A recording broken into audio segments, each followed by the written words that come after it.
A Positively Final Appearance. Written and read by Alec Guinness. The view from the small, white, spotless room on the 12th floor of the hospital was almost Wordsworthian.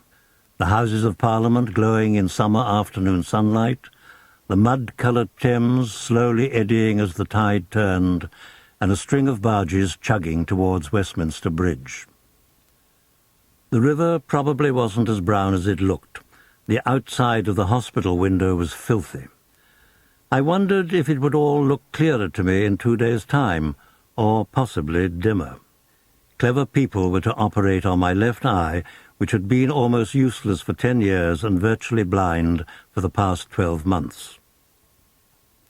A voice behind me said, "I'm your sister."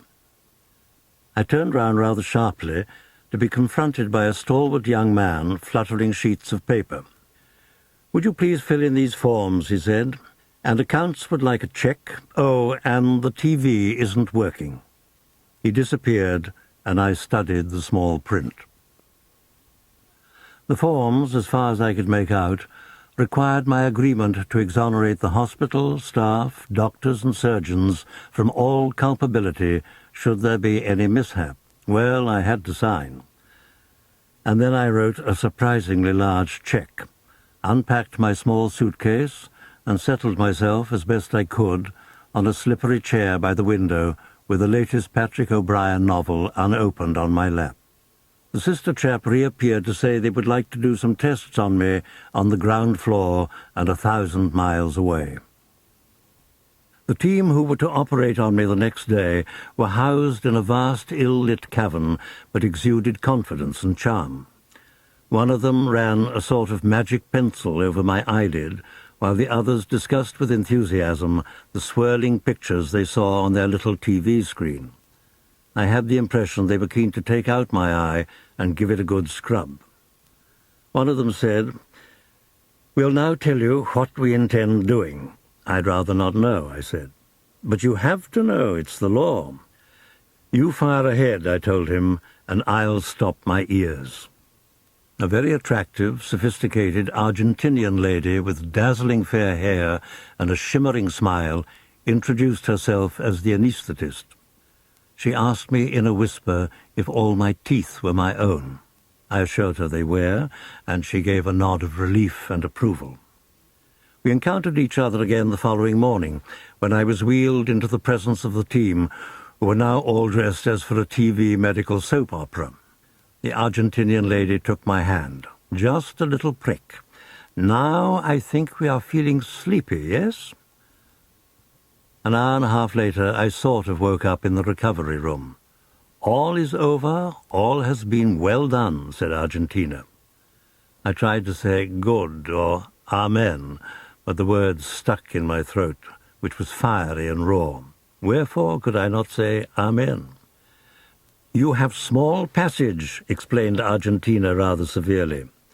It crossed my mind that she might have taken revenge for the sinking of the Belgrano, but no, she was too good-natured for that. "Soon you have some voice," she assured me. "Tomorrow, perhaps." Later in the day, I croaked at a nurse that I would love some ice cream.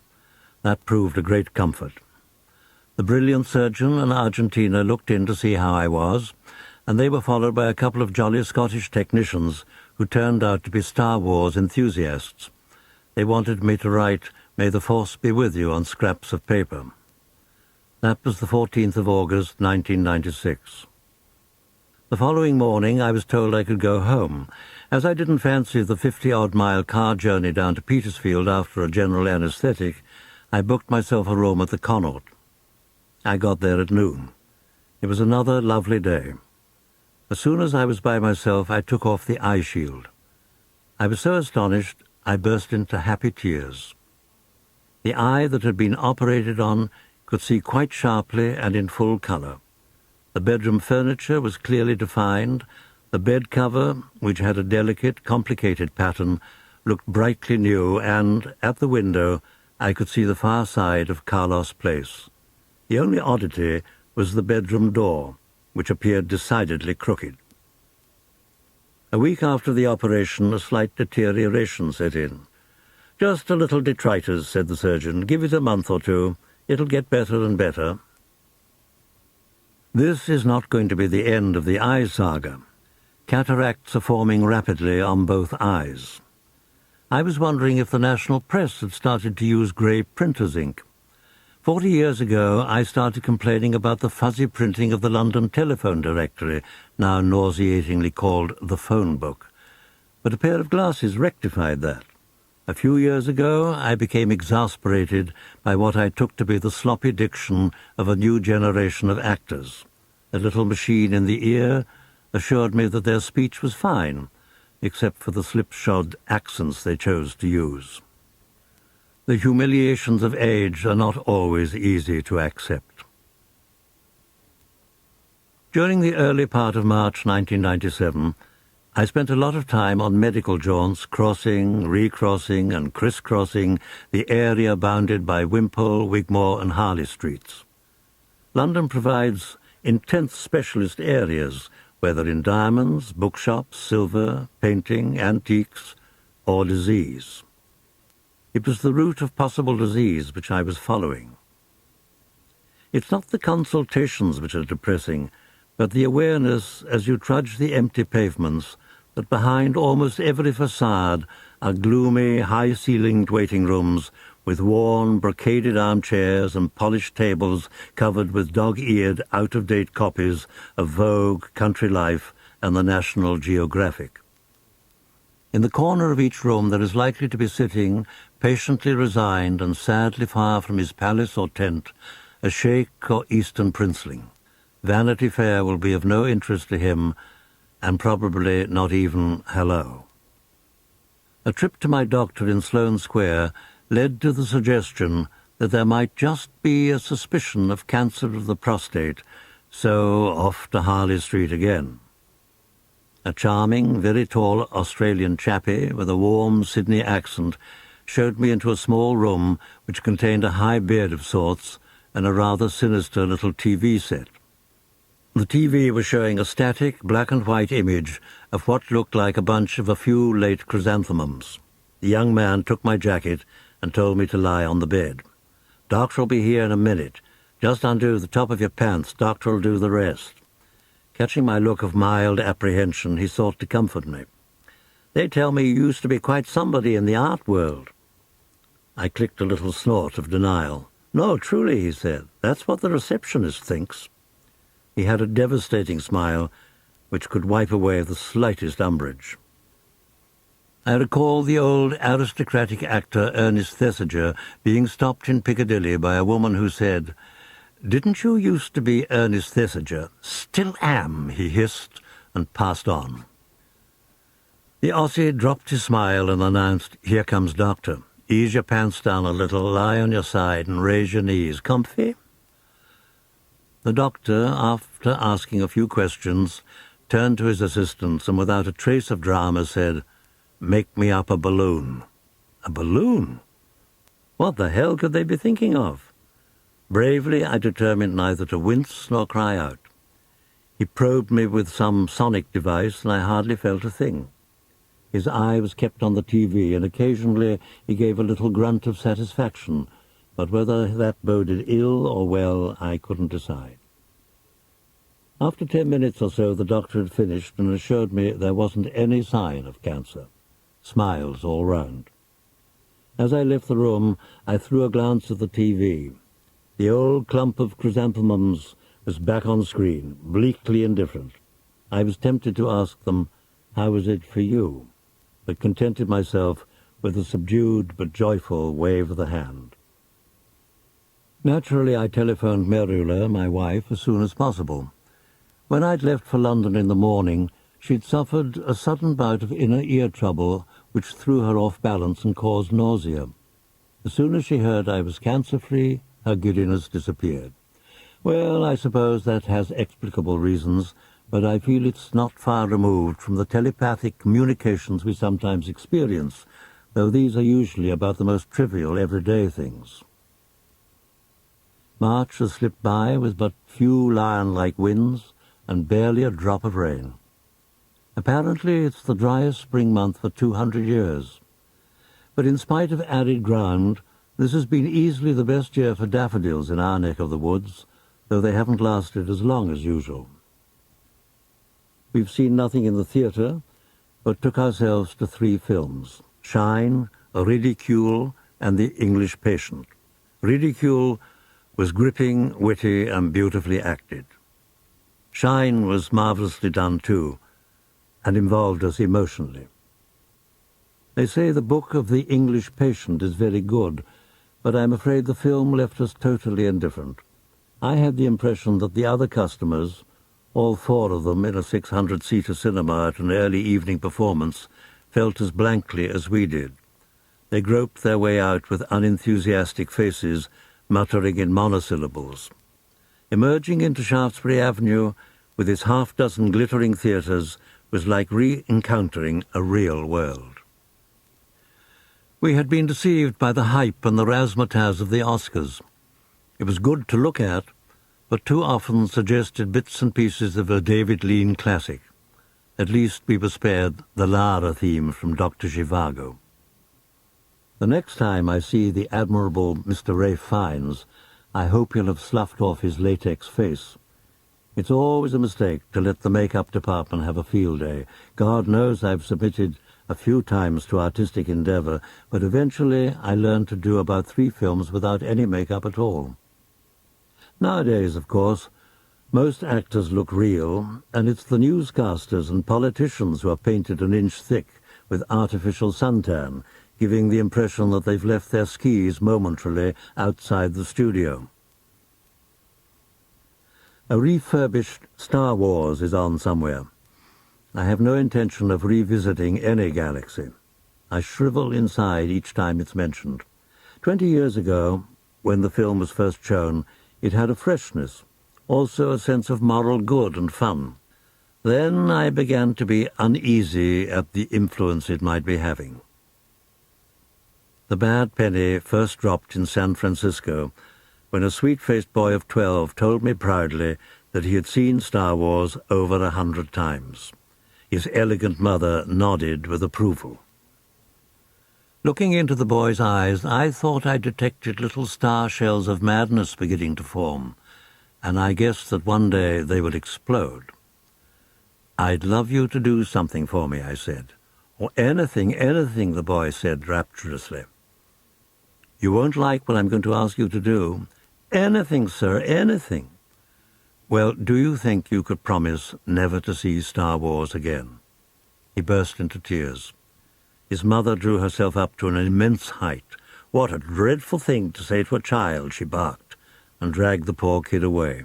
Maybe she was right, but I just hope the lad, now in his 30s, is not living in a fantasy world of second-hand childish banalities. A couple of weeks ago in a Chinese restaurant, the dapper little Chinese maitre d' bowed low as I left and, full of Chinese smiles, said, "Sagin, now that Star Wars is being shown again, you will be famous once more." Oh, to be Ernest Thesiger. Shakespeare's birthday, the 23rd of April. He would be 433 today, so I greeted him by going to the Odeon Marble Arch to see Baz Luhrmann's film William Shakespeare's Romeo and Juliet. I enjoyed it a lot, and I find my mind keeps returning to its images and ideas, but I regret the title. Rom and Jewel, or Cut Him Out in Little Stars, or A Word and a Blow would be extravagant, but possible titles and more justifiable. The story comes over strong and very excitingly, in much the same way as it did in West Side Story. But the plots of Shakespeare's plays are nearly all good and remain gripping in spite of familiarity. I never understand why drama critics are so dismissive of most of the stories. This film has everything going for it except the greatest ingredient, the verse. Needless to say that, set in modern times in some Verona in Mexico, the verse is cut to shreds and minimalized. Speech is often inaudible because it's either whispered or shouted or mumbled through lips munching at other lips, such as we boringly are used to in sex dramas. But somehow Shakespeare survives. There are reasonably well-sustained passages, thought and feelings are always present, and what a relief it is to listen to American accents dealing with Shakespeare. They sound much more authentic than our own over-refined or suburban efforts. The Prince, played by a black actor as a chief of police, speaks admirably, and some of the others throw in a well-spoken line, and that is about all they have the chance to do so far as speech is concerned.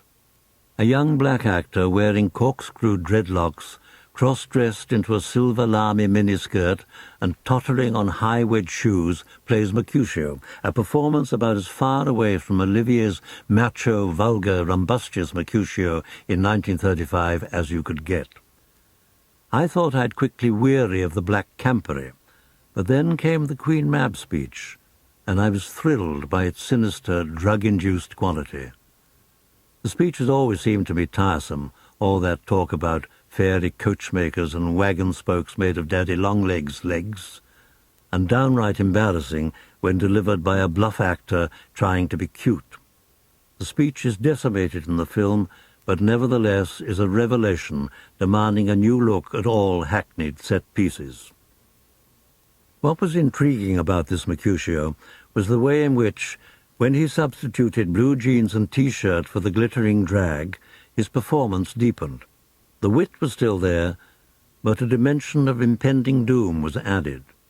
Tybalt, a word with one of you. Mercutio, and but one word with one of us? Couple it with something, make it a word and a blow.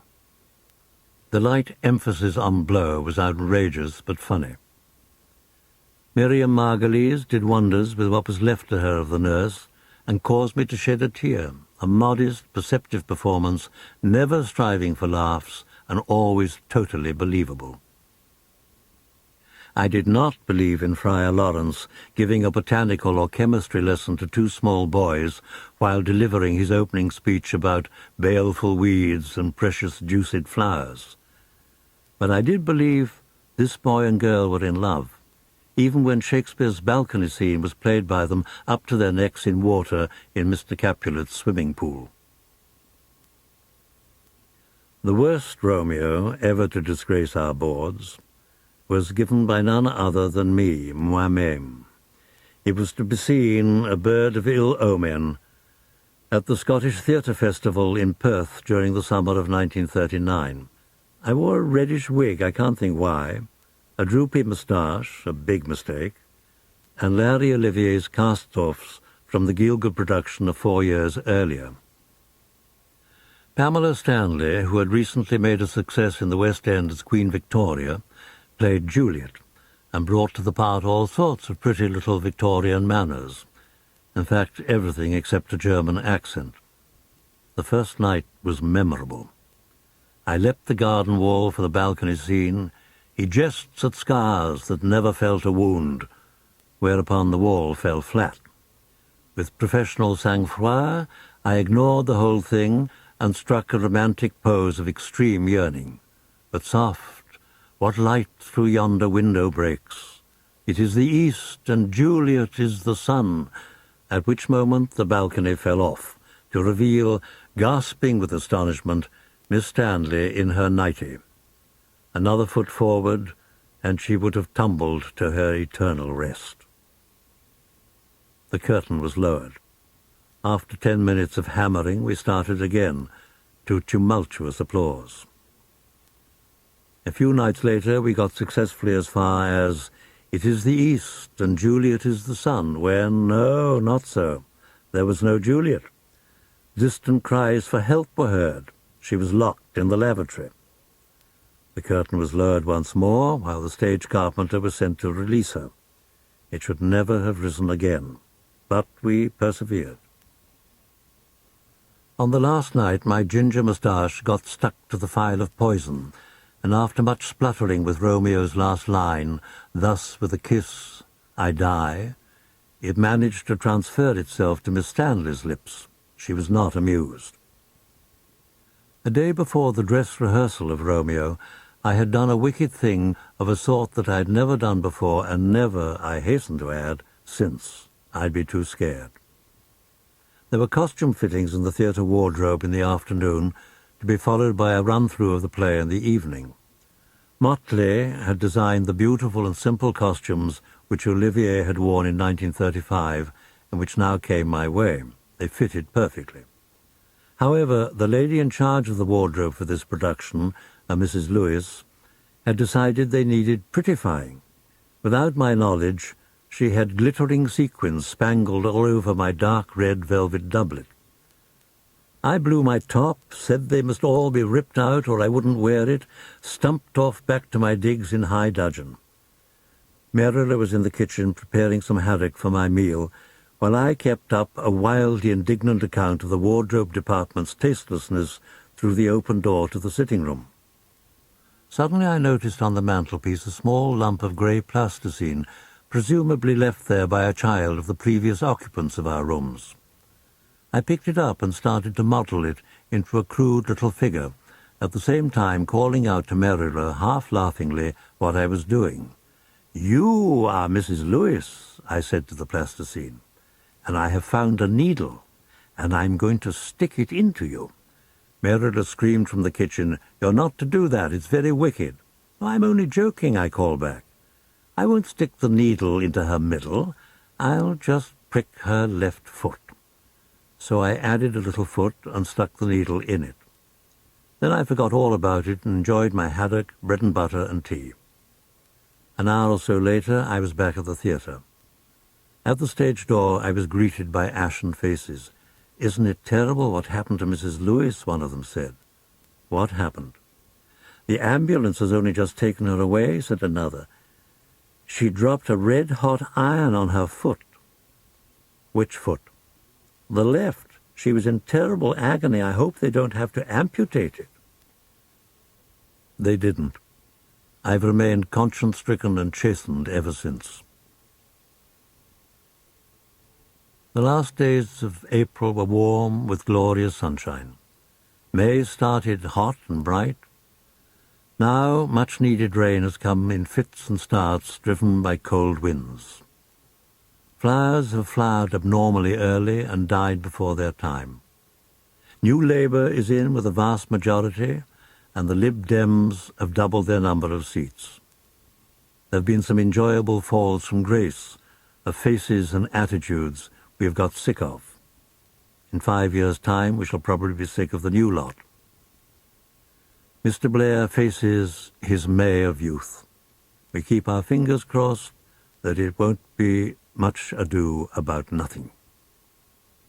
Only twice in my life have I sidled through the glossy black door of number 10. The first occasion was during the premiership of Major Attlee, when I was bidden to a bun fight which must have been attended by about 60 elderly ladies in velour hats and coupon clothing. I can't remember what the event was in aid of, but I have a clear memory of leaning against an open door in a large room while balancing a teacup and saucer. There was a little shuddering or resistance from behind the door, and perhaps a muffled protest. I eased the door a bit, and a rather squashed, disgruntled Prime Minister emerged from behind it. He'd probably been hiding from the more serious ladies among his guests who had calculating eyes on him. I mumbled apologies and escaped. The second time I squeezed into number 10, some years ago, was with a flurry of showbiz and media folk, all of us invited to a pre-dinner drinks bash given by Mrs. Thatcher. Our names were announced in stentorian tones as we were propelled towards our hostess. I'd never seen her in the flesh before, and I was astonished, indeed captivated, by her splendid appearance. It wouldn't surprise me to be told that I genuflected. Well, when in Rome, etc. Mrs. Thatcher was most elegantly dressed from top to toe in some glittering, form-friendly gown which appeared to be made of minute metallic tiles, black, dark green, and midnight blue. Perhaps it was bullet-proof. But it was the eyes that had it. They were amazingly and totally mesmeric. I couldn't help feeling that she might single me out and whisper, There is a tree in the midst of the garden of number 10, with a magnificent apple on it. Come with me, and you shall have a bite. But the announcing gentleman was booming out other names, and Mrs. Thatcher's eyes swiveled and focused elsewhere. David Lean kept plucking at my sleeve in a state of high excitement, hissing between clenched teeth, "She's all woman, all woman, all woman." And heavens, with his experience, he would have known. The manners and mores of the civilized world have changed much in the past 40 years, sometimes recognizably for the better, or so it seems to these old tortoise eyes when I stretch my neck out of my carapace. In 1960, the 10-year-old daughter of a friend of mine brought me an unexpected birthday present. She was a quaint, bright child, very Victorian in appearance. "Many happy returns," she said, handing me an envelope which obviously contained a paperback book. "I bought it with my own money. It didn't cost much." I took out the book and thanked her warmly. She looked at it, I thought, with a touch of envy. "It's the book all grown-ups want to read," she explained. It was, of course, Lady Chatterley's Lover, recently made available in all the high streets of the country. Housewives were popping it in their shopping bags with groceries in keen anticipation of a good afternoon's read. I didn't let on that I'd read it in 1933 when I was working as a copywriter in an advertising agency. The copy which I read, plain paper cover in those censored days, had been smuggled from France by one of the staff and was doing the rounds of the office. It was probably a month before it reached my humble desk. It had not been greatly appreciated as literature, I felt, as many of the pages had been barely turned, but a dozen or so were grey, greasy, and dog-eared. Somewhere at the back of my mind I see a couple of typists removing the slides from their hair and letting it go loose, while at the same time casting strange glances at the office Mellors. The office Mellors, for his part, kept up his usual phallic chit-chat and continued to shuffle through his collection of semi-pornographic snapshots. Sometime in 1993, the Spectators had a competition which required a retelling of a well-known piece of literature in the metre of Hiawatha. Mr. Martin Woodhead was the winner with his version of Lady Chatterley's Lover.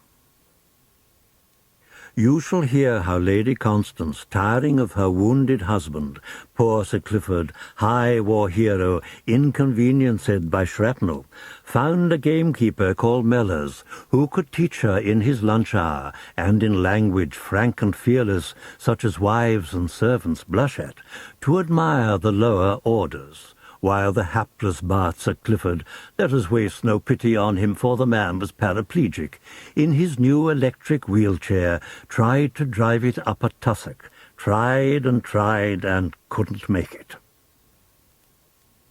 At the Lady Chatterley obscenity trial, if I remember correctly, the prosecution was pretty feeble, and the defence called a cloud of distinguished witnesses with devastating success.